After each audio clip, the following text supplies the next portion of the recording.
off with this question here. This question is a reflection on what we had covered in class last time.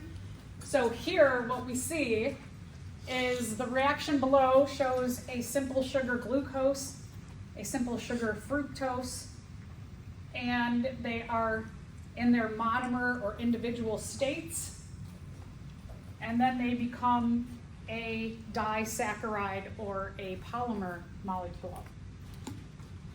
So, and then there's something else going on there. Is this the hydrolysis of a disaccharide? No, hydrolysis, remember if you know hydrolysis means to break apart and add water. Excellent. Is it the dehydration synthesis of a disaccharide? Yes. Okay, good. Very good. So here's what's happening is we are synthesizing these monomers into a polymer, or these monomers into a disaccharide. Di means two. So we took two monomers and made them into a double sugar. A di means two, double sugar. In the process, so that's where synthesis comes in. We synthesized something larger. We made something larger, and we formed a bond to make something larger. The dehydration part, when we take a look at glucose and fructose, again, as I mentioned last time and what you're figuring out in lab, is that the compounds are very particular as to where they lose hydroxyl and the hydrogen. And so when we look at fructose, if we start at the oxygen, then we count carbon 1, carbon 2, carbon 3, carbon 4. Carbon 4 loses its OH group, or its hydroxyl group. And then when we look at glucose, we have carbon 1. Carbon 1, one of the things I want you to really recognize is that while glucose is losing a hydrogen, at carbon 1 here, it's got two options of how it can lose a hydrogen, but again, it's very particular how it's losing that hydrogen. That you have the option of this hydrogen functional group or the hydroxyl functional group, and it is on the hydroxyl it loses the H. It doesn't just lose this little hydrogen alone. So remember that. When you take the H and the OH, they form water, meaning that water comes out or dehydrates out. You're left with this oxygen, and so that you have this oxygen bridge left over. Anybody, any questions? Okay, so that's a little summary of both dehydration synthesis as well as the carbohydrates. So we're going to move on to proteins then. All right, I think I have number 3 because it goes with number 3 in the objectives. So proteins. The monomers of proteins are the amino acids. When amino acids undergo a dehydration synthesis, they form polypeptides. Poly means many. Peptide refers to the bond that is formed between two amino acids.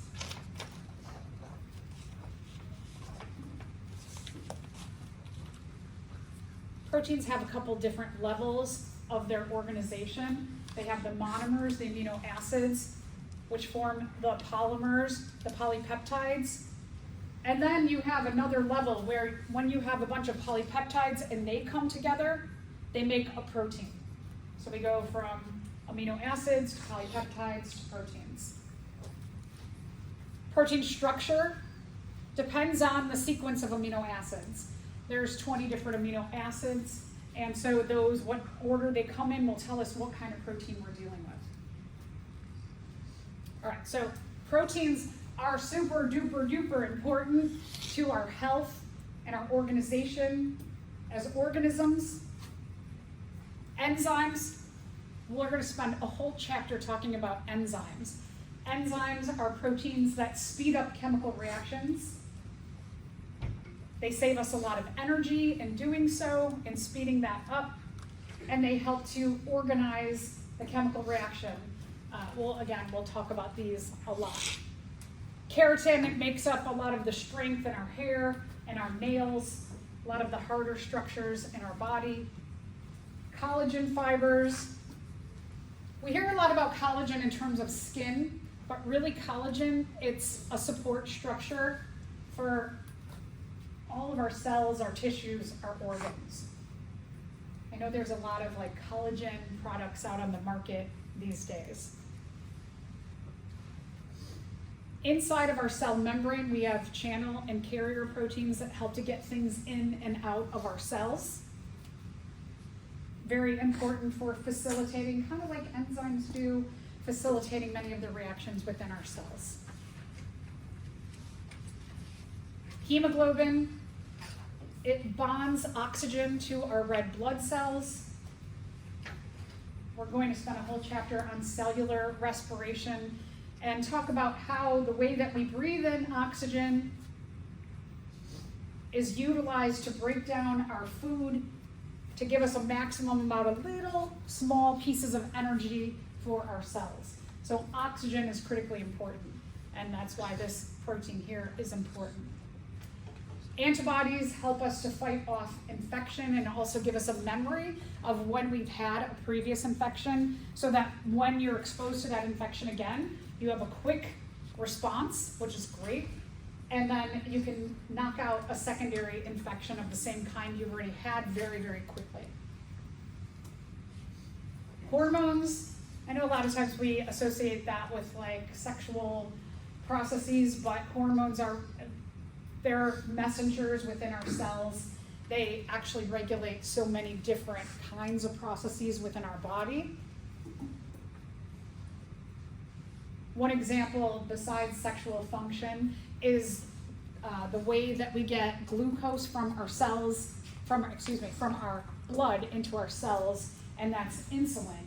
And so people who are lacking the ability to produce insulin, they have regular insulin injections. And insulin is just a hormone that helps to regulate the way that we get glucose from our blood into our cells and feed our cells. That's why people who have diabetes, they need that regular input of insulin so that they can get the sugars and other molecules from their blood into their cells. Otherwise, their cells would starve. And then myosin and actin, they help our muscles to contract and relax. As I mentioned before, muscles are not just these kind of things, but muscles coat almost every part of our circulatory system. They assist most of the tissues and organs in our body to help them do their function. So muscle function is not just like, lifting weights and building muscles, but it is just getting like blood pumped throughout our body, or for your organ to squeeze something out. Muscles help and facilitate almost everything in our body. Okay, so let's take a look at an amino acid. Back to that carbon. Carbon is super duper important to all the biomolecule groups because carbon has 4 electrons in its outer shell. It needs 4 to be full, so it can bond with 4 different groups. We can really see this here on a basic amino acid. In our basic amino acid, carbon is bound to a little simple hydrogen functional group, NH2, which we call the amino group from which amino acids get their name. We also have this, it's called carboxylic acid. Sometimes it's called just carboxyl.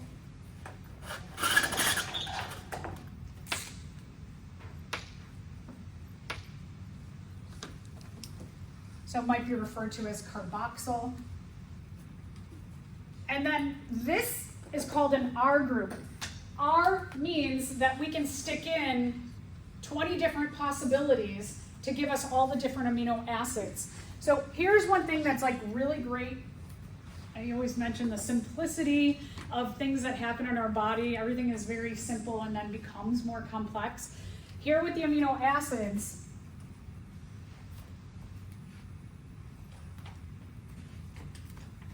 everything that's circled in green here is exactly the same for every amino acid. Nothing changes.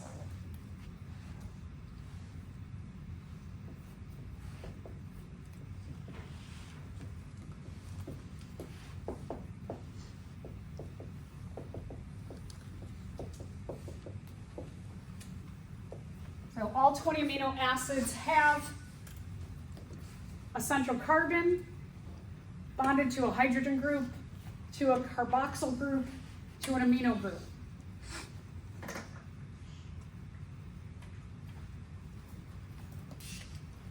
So this right here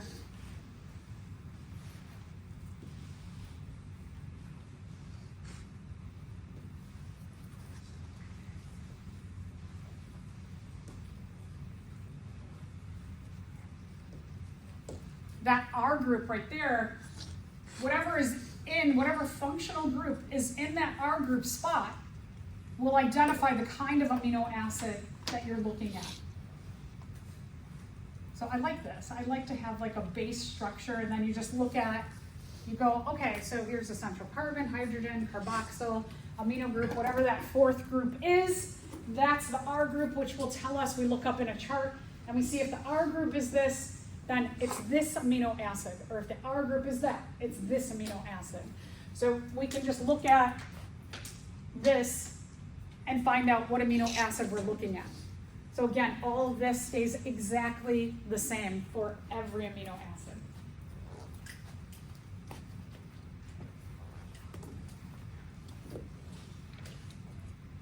So let's explore this a little further. So again, 20 different amino acids.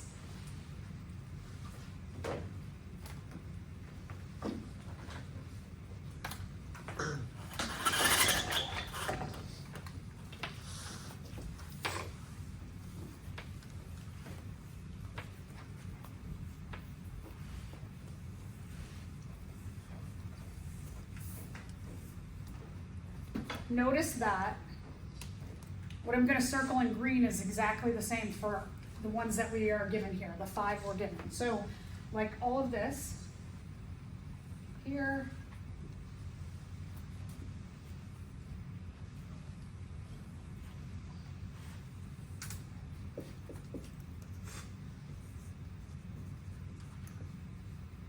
so what I've circled in green is the same.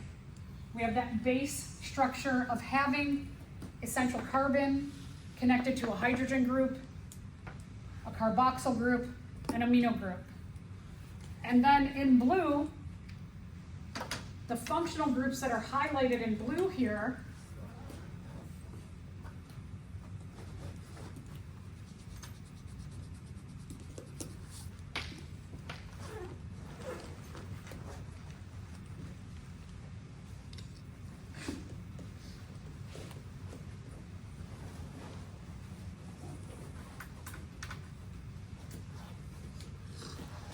the R group tells us the amino acid.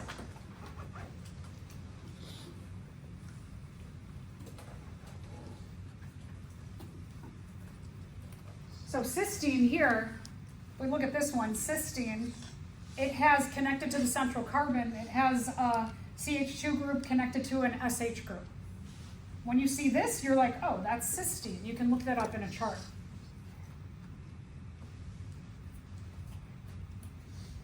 Phenylalanine has a CH2 connected to some kind of a sugar, a ring structure. So when you see this, you're like, oh, that's phenylalanine.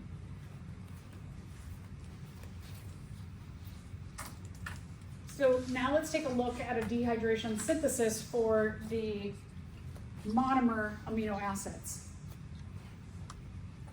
Okay, so here.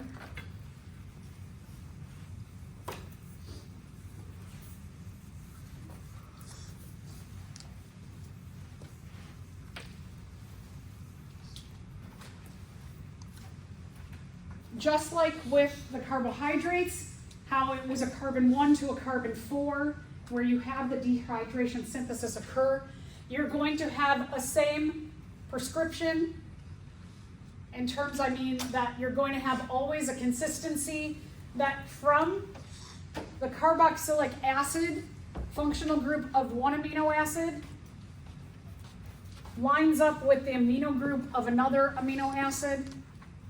So it's always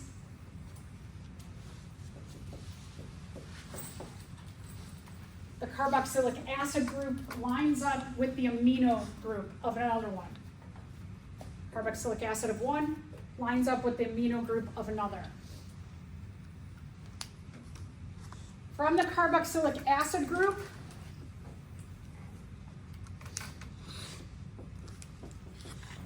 you lose that hydroxyl.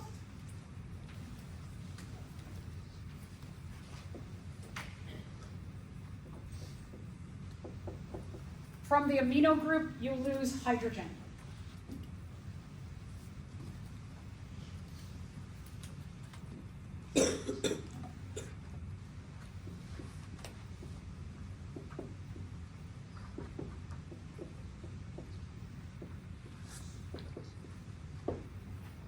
When they come together,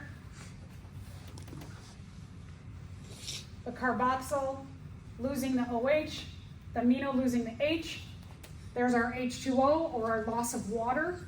That's our dehydration. We can see that here in the end result.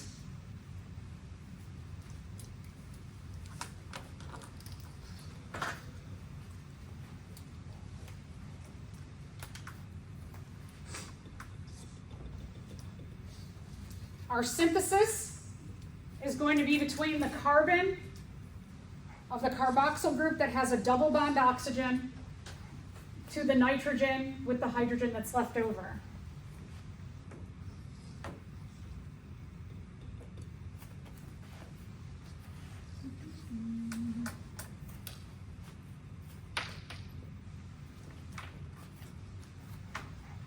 So there's our synthesis. There's our dehydration.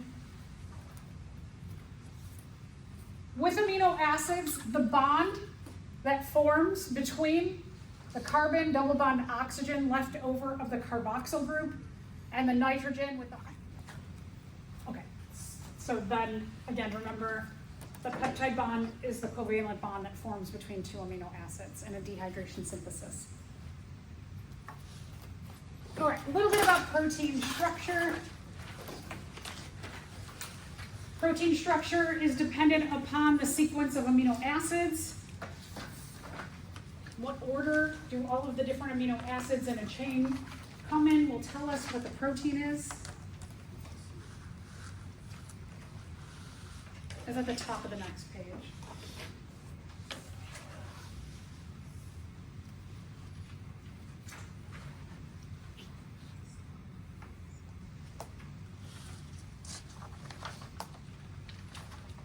The secondary structure is formed between hydrogen bonds between amino acids. Is it messy? Yeah.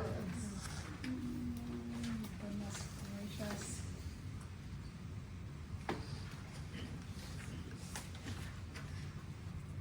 Oh, that's about...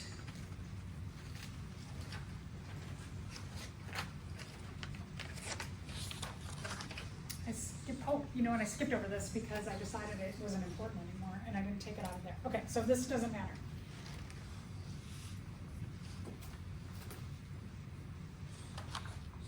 Okay, so let me get to Protein structure. All right, so when you have on the second line, when the structure of a protein, that doesn't make any sense, is altered, the protein is said to be denatured, and it doesn't perform its function.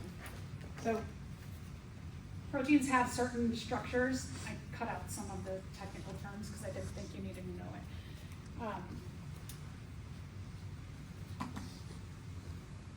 Denatured means that the protein is altered, and the way that we denature proteins in our body are through having different pHs, too high of pH, too low of pH. So remember, we talked about homeostasis throughout the little bit through the course of this unit. That pH could be a thing that alters your homeostasis. Buffers keep our pH at the right levels. Another thing is temperature, that if you get a fever, you could start to, one of the reasons why you start to feel so badly is that a temperature will start to make some of your proteins denature if it gets too high. So like when you get into about the 103.5, 104, if you've ever had a fever that high, you know you just feel horrible. what's happening is that your temperature is so high that you're starting to cook your proteins. And that is what we would say is denaturing some of your proteins. When you get such a bad sickness with a high fever, and you denature your proteins by heating them with your body temperature because you're fighting off something, it takes you a while to recover. That's why when you get really, really sick and you get that high fever, for the next maybe like week or two, you feel terrible, you feel sluggish. That's because you are remaking all of these proteins that were denatured in the process of getting that fever. What happens to your proteins, and your proteins are, I gave you some examples of them, but proteins are most of the important functional things in your body. They do all the really, not they don't know, they do a lot of the really, really important stuff in our bodies. So we really need to maintain our homeostasis to keep us running efficiently, keep our proteins healthy. What it means by denatured and changing the shape, changes the structure. It's like a key that if you have, a lot of us don't even have keys to our house anymore, right? We just put in a code. But if you had a key to something that you're gonna open up with a key, if you cracked off half of the key part, so if your key is this long and this part cracks off, you've changed the structure of the key. Will it change the function of opening the lock? Yeah, right? Like you lose the tip of the key, it doesn't work anymore. That's like what we mean by the proteins, is that when they start to get either cooked by things like temperature or acids, or they start to change shape because of it's too cold, they freeze, or it's too high of a pH, like the bases, that those can alter the shape and then their function, they don't work anymore. So that's what denaturing means. Denature or denaturation of proteins. A lot of times students will say denaturalization. It's a denaturation, that's a long word. Too high or too low of temperature. Hypothermia, someone falls into very, very cold water. That can change the shape of your proteins by freezing them. High fevers, changes in pH.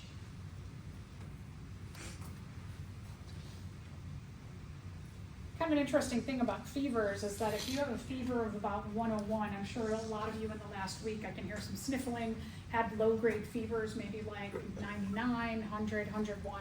Those kinds of fevers are actually very good. What they do is they give your proteins a little boost. They give everything in your body, your immune system, which is made up of a lot of proteins, they make everything move faster. So just the general nature of like physics, that you start to heat something up, it moves faster. There's like a cutoff point. So around 103 is like where things start to shift from being good and boosting everything moving faster to starting to cook your proteins. When you have a low-grade fever, you don't want to take a fever reducer. A lot of people don't know this. They just think, oh, I have a fever, I take a fever reducer. Low-grade fevers are good. They're boosting your proteins, your immune system to work faster, to actually try and conquer whatever is infecting you. So you want to keep a low-grade fever going. You don't want to take a fever reducer. But you start to get into 103, that's when you want to take a fever reducer. It's too high. You want to start to bring that down.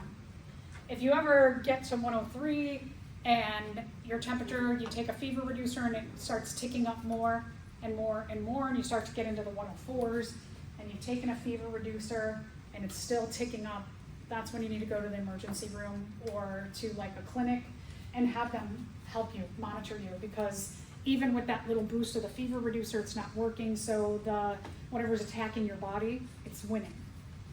So there's just like a very fine line with all of this.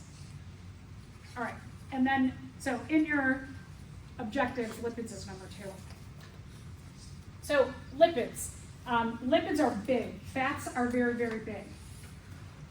If you remember when I was talking about carbohydrates last week, that when you have a lot of monomers, simple sugars, linked up in dehydration synthesis to form polymers, and you have things like starch from pasta or bread or potatoes, that those can have a lot of calories, a lot of potential energy. Potential energy is stored in bonds. So every time we make a bond or you see a compound that has a lot of bonds, that means it has a lot of, and we're talking about food sources, it has a lot of calories to it. Lipids are very big. We know that fats have a lot more calories than other things that we consume. The monomers of our lipids are 3 fatty acids, which are these long tails or chains connected to a glycerol backbone. To the glycerol backbone, every time we connect 1, 2, 3 fatty acids, we lose 1, 2, 3 waters. So this is a much larger dehydration synthesis. And I know it's hard to visualize, which I'll get to in just a second. The other thing about those tails is that they are often compact close together, which makes lipids hydrophobic. They repel water. We can see that when we take oil, for example, and we put it in water, like if we're making a vinaigrette dressing. When you have some kind of a vinaigrette dressing, you usually shake the bottle because there's an oil layer and the water layer. Or if you have it like in a bowl, you stir it up a bit. It will temporarily break the lipids into smaller pieces, but then if you let it sit again, what happens is because the oil is hydrophobic, the word phobic means you don't like it, right? You stay away from it. So they have a phobia of the water, so they all go right back to the top to try and get away from the water. So let's go back to the dehydration synthesis. So here's our 4 components, our monomers of a lipid. You have this glycerol group, and then you have 1, 2, 3 fatty acid tails or chains. Every time you put one of these tails onto the glycerol, you lose a water. So, and taking a look at this a little more closely,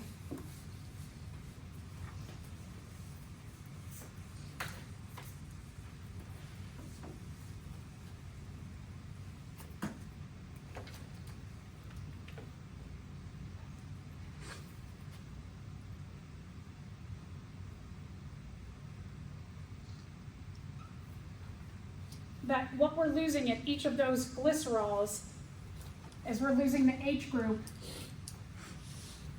and from the fatty acid tail, we're losing the OH group.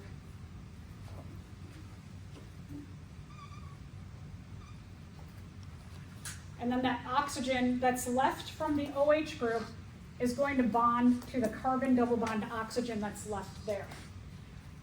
This is carboxyl again. You have a carboxyl group here. So from carboxyl, you lose the OH. From the glycerol, one of the things I want you all to remember, because you are going to build a simple version of this today in lab, is that glycerol, it's got 3 carbons. Each central carbon here is going to attach a fatty acid tail to it. But you've got 2 choices for hydrogens. We could flip this over. You don't use the hydrogen that's alone. Again, you lose the OH group. The hydroxyl group loses its hydrogen. So again, make sure you're paying attention that it is the hydroxyl group loses the H, the carboxyl group of the fatty acid tail loses the OH, and so what I'm seeing is that side, that on our glycerol, we have a central carbon with an oxygen bound to a carbon double bond oxygen. So again, yeah. So do we lose the water for each? Yes, and so that's why, I know it's hard, I can't write up there, but this is from each of the 3 tails. So tail 1, tail 2, tail 3, you have 1, 2, 3 waters. So essentially, just to build the monomer of a lipid, because lipids are so big, we lose 3 waters. So this is a much larger process in terms of dehydration synthesis.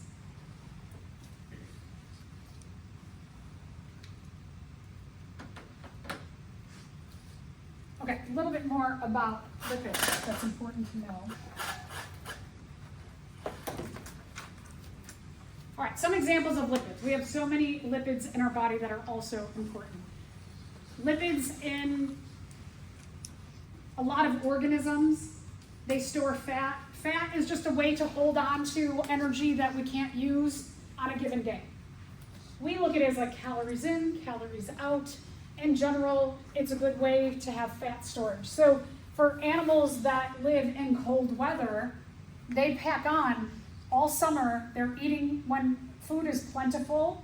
They're eating a lot of extra food that they can't burn purposefully so that they do gain weight, because in the winter, when there's a lot of snow and we don't have any food growing, they're going to use those fat stores to live off of until optimal conditions happen again in the spring.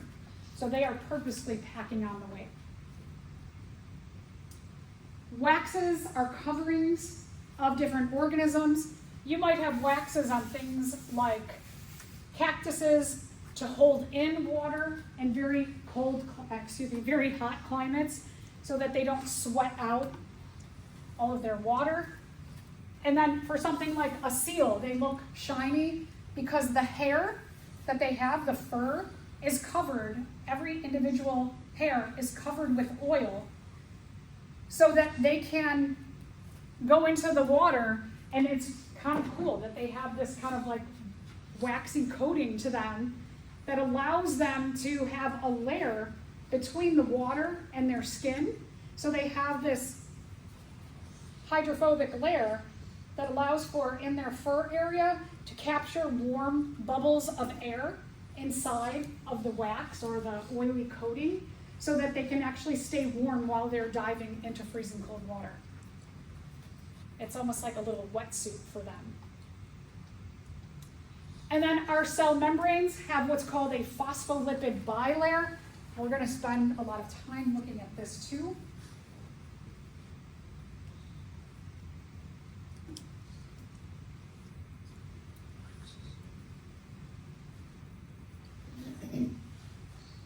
Cells have a very similar structure across different kinds of organisms, that they have a double layer of fats that are going to help facilitate things getting in and out of the cell. They pretty much form a barrier, and then we'll talk about embedded within this whole layer will be different proteins to help things go in and out.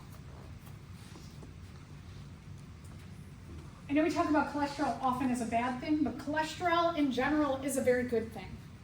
We need cholesterol within our cells, in the membranes, to provide stability to our cell membranes. Cholesterol is one of those things where it's like, it's like temperature, right? You can go to a certain point, and then too much is bad. So we all need this level of cholesterol, and then beyond that, it's not a good thing. And then a lot of our hormones are also fat-based. Like testosterone, for example, it's a fat-based hormone. Let's talk a little bit about this saturated versus unsaturated fat, because I know sometimes this comes up in terms of nutrition. All right, so here's the difference. You have two main groups of fats in terms of our food. You have solid fats, like at room temperature, like butter, right? You can leave a stick of butter, granted it gets softer, but it remains a solid. It doesn't like melt into a oil. And then you have oils, who at room temperature, they are liquidy. So here's the big difference. When we're looking at solid kinds of fats or saturated fats, the majority are from animals. Coconut oil is an exception. It is a saturated fat that comes from a plant. Your liquid, your oils, come from plant sources. So here's kind of like another rule of thumb that, especially if you know your biological family and you see that there are heart health issues, cholesterol, high cholesterol issues, at your age, you definitely want to be monitoring your cholesterol amounts. Cholesterol issues are starting to affect people at much, much younger ages. like 20, 30 years younger than 40 years ago, we're seeing people have heart attacks. Because we eat so much processed food, and I'll get into why processed food kind of allows us to have heart attacks at much younger ages. In general, you want to stay away from, if you have cholesterol issues in your family, you want to stay away from animal proteins. My dad, when they first started testing cholesterol, I think it was like in the late 70s or early 80s, his cholesterol was 437. So 200 is where they're like, let's really take a look at the dangers here. His was more than double the minimum amount. So then he went on a statin. Statins are one of the largest selling pharmaceuticals in the world because a lot of people have heart health issues and cholesterol issues. Knowing that, I became a vegetarian. And so my cholesterol has always been below 200, and then it gets into good and bad cholesterols. I also exercise a lot, so that also boosts your good cholesterol over your bad cholesterol. So knowing that I have a history of heart disease in my family, I don't eat animal products, mostly. Once in a while they sneak in there. So just something to think about in your own families. All right, so what makes a animal fat saturated or coconut oil saturated as opposed to something that's unsaturated? Remember when we took a look at glycerol and the 3 fatty acid tails? What just means by saturated is that when we go back to here,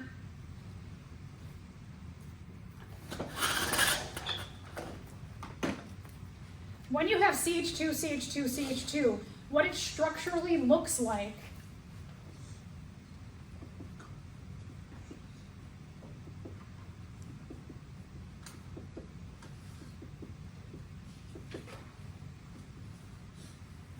is that every time you have a C with an H2, it means there's a hydrogen above and a hydrogen below.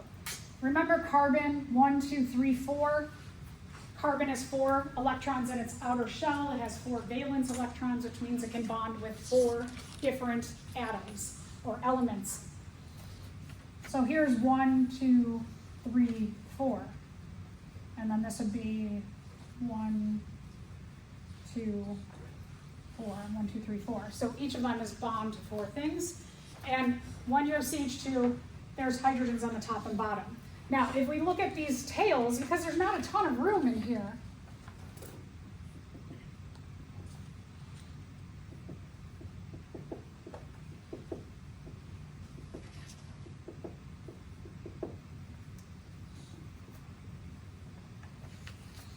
all of those hydrogens that come off of the central carbons of the tail in this chain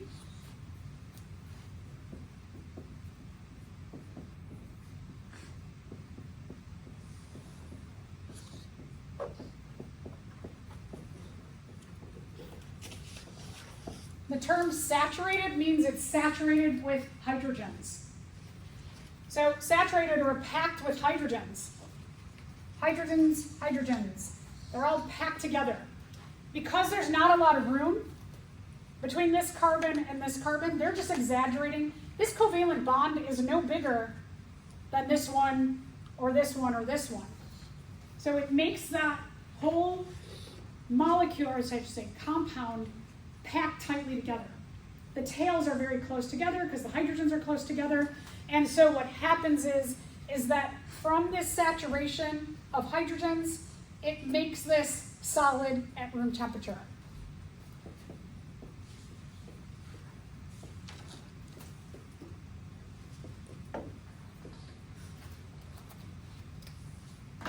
So that's all the saturation means. Saturated with hydrogens. Tails are packed close together, and it remains solid at room temperature.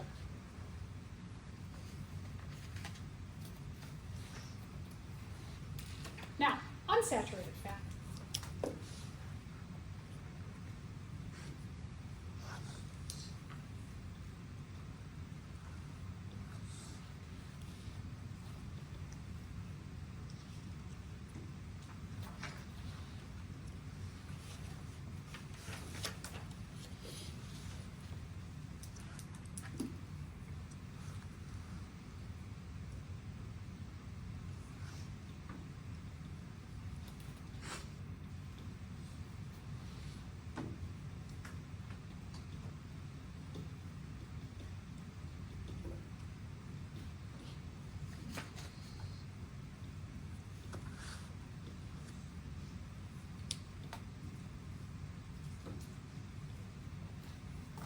when we're looking at an unsaturated fat, the difference here is that some of these carbons on the tail have a double bond between them.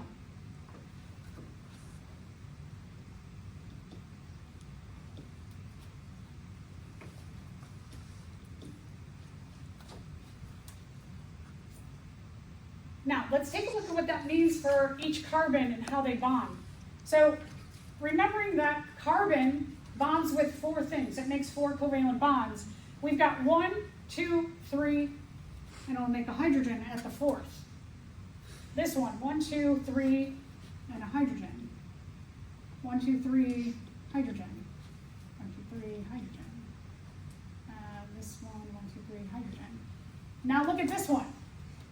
This carbon, if it has a double bond and a double bond on each side of it, doesn't get any hydrogens. It's got 4 bonds.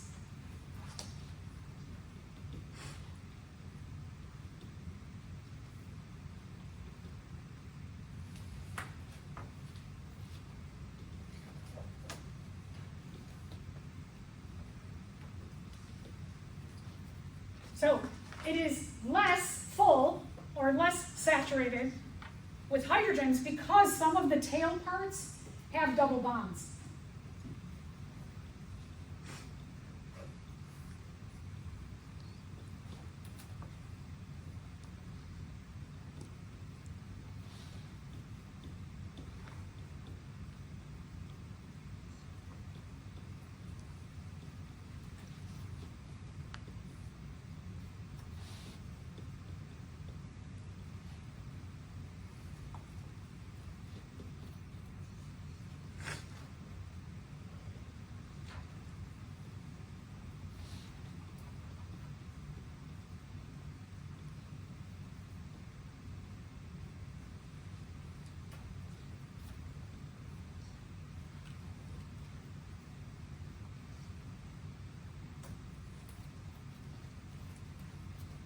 So that's it.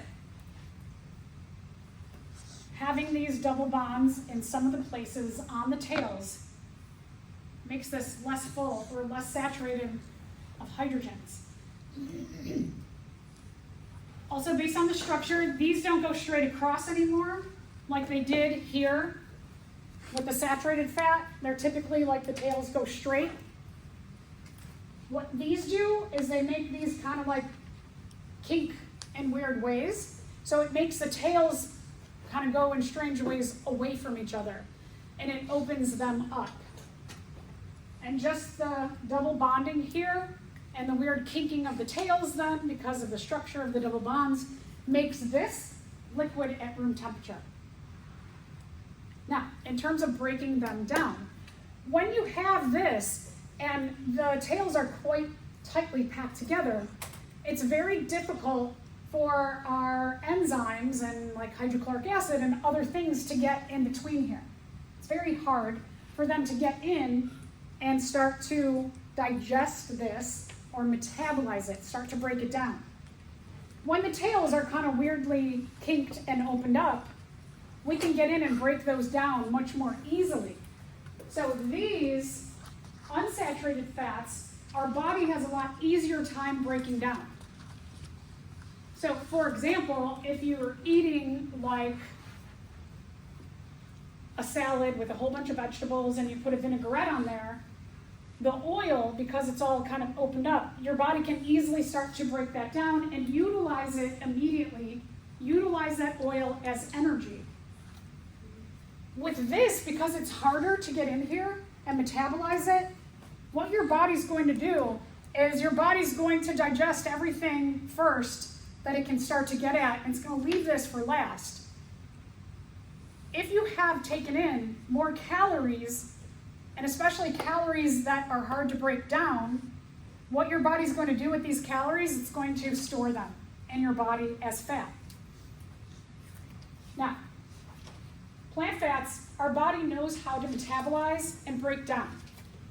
Excess calories in plant fats, your body will put in things like your butt, in your gut. It'll use it in other important places, like all the different fat stores that we mentioned before. So we know what to do with this properly.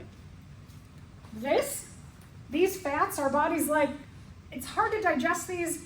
I don't know what to do with these, so it stores it underneath the walls of your arteries.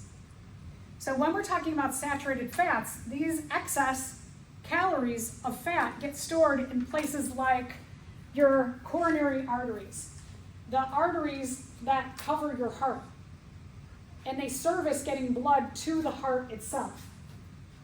When you have a buildup of these kinds of saturated fats over time, it can lead to a heart attack of the coronary arteries. When they get occluded or blocked up, you can have a heart attack. So just like big differences in the health and based on simple structural details.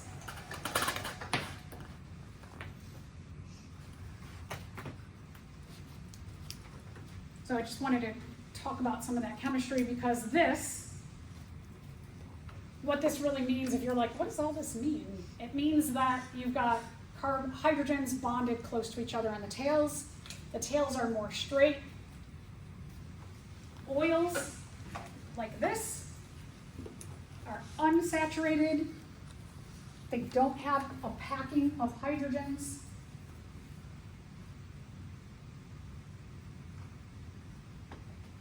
Because they're spread open, they're more subject to heat, which allows them to be liquid at room temperature then. And most plants, like I said, for example, coconut oil, while it is a plant fat, you have to watch your coconut oil consumption too, because it is a saturated fat. All right, so then what it looks like when you have double bonds in some places like here and here, it makes those tails go from straight to kind of like weird shapes, and it leaves space in here to allow heat to come in here and keep this liquid at room temperature. Okay, let's check this out. New government regulations require that foods containing trans fats be labeled appropriately. A trans fat is formed when food manufacturers turn liquid plant fats into solids by adding hydrogen to the vegetable oils.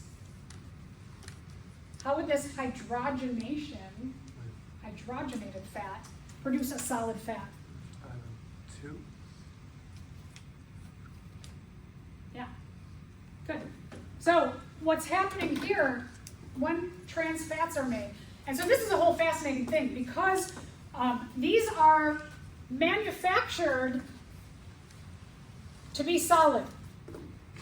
Okay, why would they want to do that? So, you know, a little bit, if we go back before, like, maybe, I don't know, when they started using trans fats, let's say 30 years ago. Yeah, because, okay, so I remember when I was in graduate school, was studying, and we went out in the middle of the night to get food. And one of my friends was also a vegetarian, and she was one of those vegetarians who's like makes everybody know that they're a vegetarian. I'm sure you all know those self-righteous people who are like, I'm a vegetarian, and they think they're better than you. So she was one of those. So we go, we get food, we come back, and she got these a Hostess product called Suzy Q's. I don't think they're super popular, but it's like a chocolate sponge cake with cream, a sweet vanilla cream filling, and a chocolate sponge cake. Some of you are like, so I was having Cool Ranch Doritos and a Slurpee. And so I'm reading, I'm like, I wonder what these like bright red and green flecks are. There's no way this is an actual spice. So I'm reading all the chemicals that are in there. And I was like, oh, I wonder what's in the Suzy Q. And it says beef fat. So I was like, oh, you can't eat this. This is from a cow. This is not vegetarian. And then she was like, it was her favorite thing. So they used to use beef fat in cakes and things like that. Somebody figured out that they could take this and they could break these bonds of plant fats. Plants are much cheaper to grow than animals because an animal, in order to grow beef, a cow, to make those Suzy Q's, you would need, let's say one cow needs 10 acres of land. But we could make 10 acres of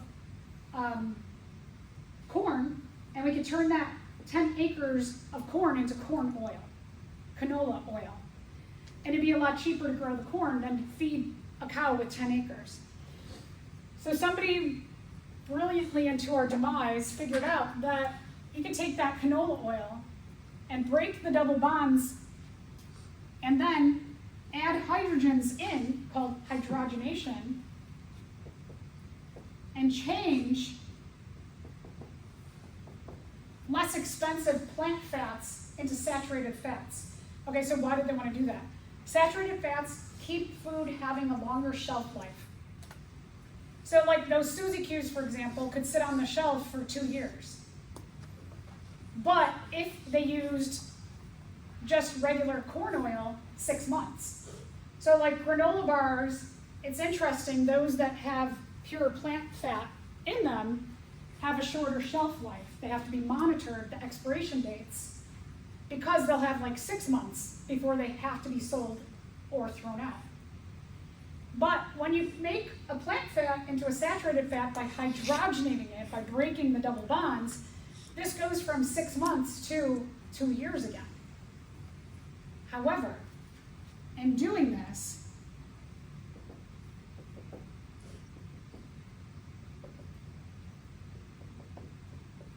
and hydrogenating what is a healthy fat that our body knows what to do with, hydrogenate it, make it solid, and act like an animal fat, now they have to label it as a trans fat.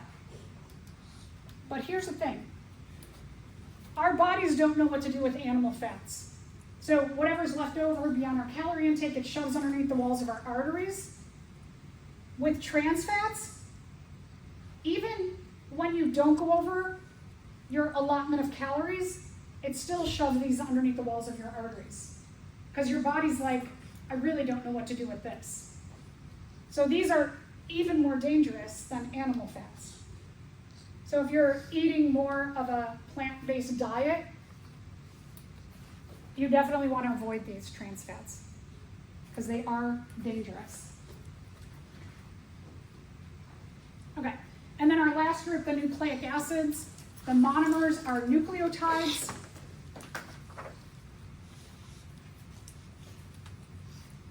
Nucleotides form or undergo dehydration synthesis to form nucleic acids.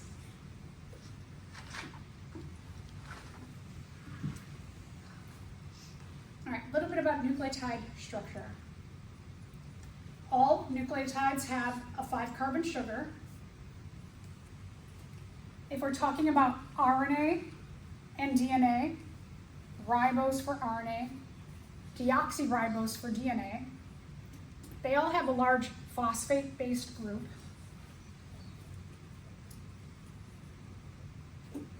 And then they have a nitrogen-containing base. And if we're talking about DNA, for example, you've probably heard the A's, T's, G's, and C's of DNA. Those are the nucleotide bases. We'll get into this in a lot more detail at the end of the semester. So basically, when we're looking at a nucleotide, they have a phosphate group, a 5-carbon sugar, and some kind of nitrogen-containing base. DNA stands for deoxyribonucleic acid. Deoxyribose is the 5-carbon sugar that it gets its name from.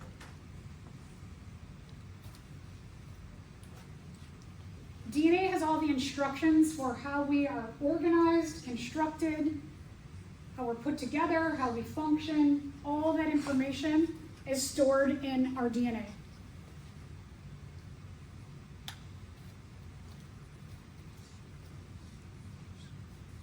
DNA goes through a process of translation into a sequence of amino acids to make proteins. And then we'll get into how the proteins can go into different metabolic pathways to form other kinds of proteins, more specific proteins. But these proteins that are made can also go into other metabolic pathways to make like phospholipid or cholesterol. And so this is just the beginning state of what DNA codes for. It does eventually code for everything. So this is what DNA looks like. DNA is a 5-carbon sugar, deoxyribose sugar, a large phosphate-based group. And we call it a phosphate group because phosphate is at the middle of this functional group, and then a nitrogen-containing base. And these are what we would have, depending on their structure, adenine, thymine, cytosine, and guanine, the A, T's, G's, and C's. RNA is called ribonucleic acid, the ribo for the 5-carbon sugar ribose.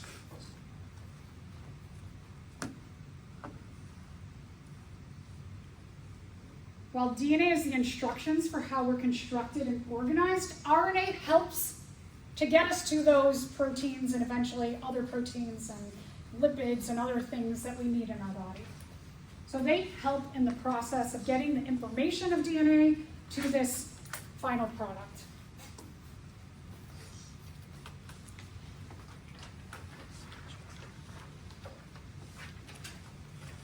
All right. Other kinds of nucleotides.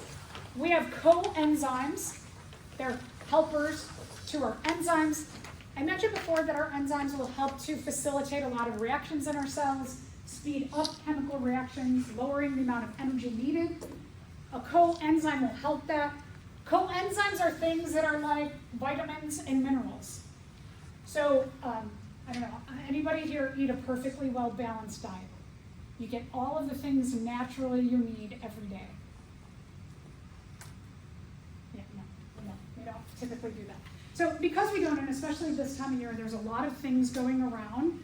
If you don't take a vitamin, like a daily vitamin, I highly suggest find a daily vitamin that works for you, because a lot of those minerals and nutrients and vitamins help your enzymes to function better.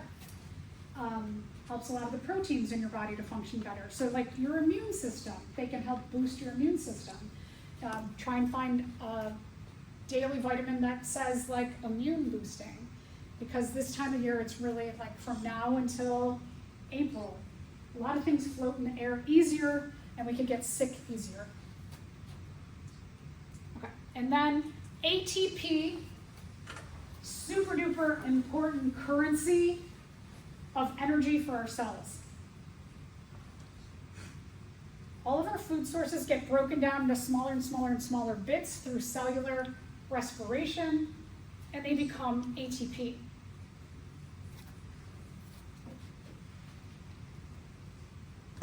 ATP is a standalone nucleotide, whereas DNA and RNA make chains of nucleotides. ATP does not. It's just its own little nucleotide. It doesn't chain up. It does not undergo dehydration synthesis. And this is what ATP looks like. We're going to explore this as an energy-carrying molecule that's very important for our cells. All right, last thing to focus on today. Glucose is to starch as what is to what. So think about glucose makes what to starch, or glucose is this to starch, which is that, and what has a similar relationship? Amino acids and protein. Good, very good. Okay, so glucose is a monomer, to starch is a polymer. Amino acid is the monomer, to protein is the polymer. So when you're looking at a question like this and you're like, what? Think about the relationship. This is what to that, and you're looking for that same relationship here. All right, so perfect timing. We will finish up lab 4 today.